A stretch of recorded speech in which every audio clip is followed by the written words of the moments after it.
Hello, everyone. It's Charlton. Please subscribe to my channel and tap the notification bell. I'd appreciate it majorly. So, a woman was found last night, Wednesday evening, or a 911 call was placed at 8:51 p.m. And she was found with an 8-foot python wrapped around her neck, at a home in Oxford, Indiana. They believe they won't know this until they do an autopsy, but they believe she was strangled by the snake. So, in some reports, I guess earlier reports, they weren't identifying her. The police didn't release her name, but there's several reports with her name there now of Laura Hurst. She's 36 years old, and the home actually is owned by the county sheriff, of that particular county. Benton County, Oxford, Indiana, is in Benton County, and the sheriff, Donald Munson, it's his home where the snake, where the woman was found, and where the snakes. It's a home that doesn't actually have anybody living there. It's actually retrofitted specifically to like contain the reptiles, the snakes. It has 140 snakes inside there. And apparently, like 20 of the 140 belong to her. So, I believe he's the one who actually discovered her and called 911. He says he's cooperating fully with the state police, Indiana State Police. I guess is conducting the investigation. But he just says it was a tragic accident with a loss of life, which it seems that's the case. In fact, here's his quote. Munson told the Lafayette Journal and Courier that Hurst's death was a tragic accident with loss of human life.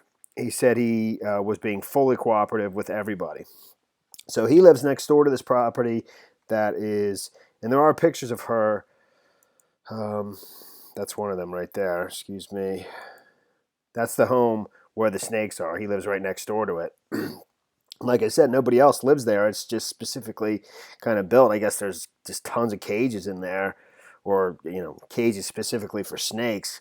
And I assume all kinds of snakes. I mean, the one that killed her was an 8-foot python, and I mean, I was trying to find photographs of her.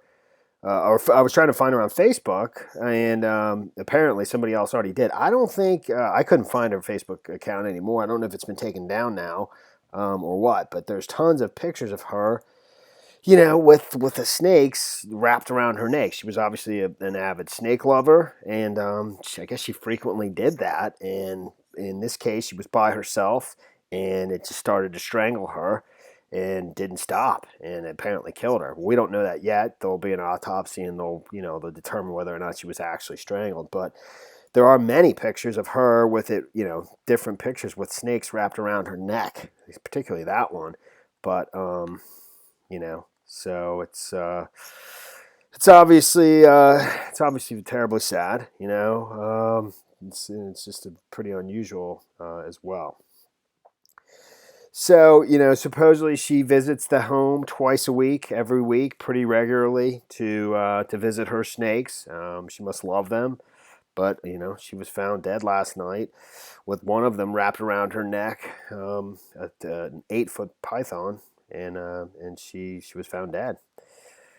According to a statement by Indiana State Police spokesman Sergeant Kim Riley, Hurst kept about 20 of her own snakes in the home and usually visited it twice a week. I think, that Riley did state that they believe, Riley said a person found Hurst later that night on the floor with a reticulated python loosely wrapped around her neck. The person, who was not named, was able to unwrap the python, but medics were unable to revive Hurst. She appears to have been strangled by the snake. We do not know that for a fact until after the autopsy. Munson called Hurst's death a tragic accident. I don't know if he's the one who discovered her or not, so I'm not real positive of that. I thought I saw that somewhere. Hurst's Facebook page indicates that she was a mother of 2. Her family told Metro U.S. they did not want to comment on the incident. And that's pretty much the story there, man. It's pretty sad.